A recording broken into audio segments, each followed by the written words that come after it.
Mdomo kutoa harufu ni mtu ukiwa na mashimo kwenye meno. Ndio. Ukiwa meno yametoboka itasababisha kwamba vile vyakula viweze kupaki pale kwenye meno.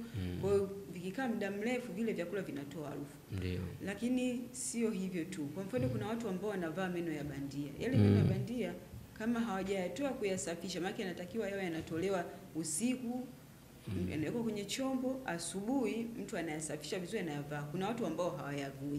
Kwa hiyo unakuta hiyo pia inaweza kusababisha mdomo ukatoa harufu. Lakini kitu kingine, ukiwa kuna upungufu wa mate kwenye mdomo. Mate yanasaidia sana kutoa vyakula ambavyo vinazidi vinakuwa kwenye meno, kwa mtu anaweza kameza. Kwa hiyo unapokuwa na mate ambayo ni kidogo, inasababisha kwamba kuwe na mzunguko mdogo wa wale yani vyakula kuondolewa kwenye kinywa. Kwa matokeo yake vinaweza kusababisha hiyo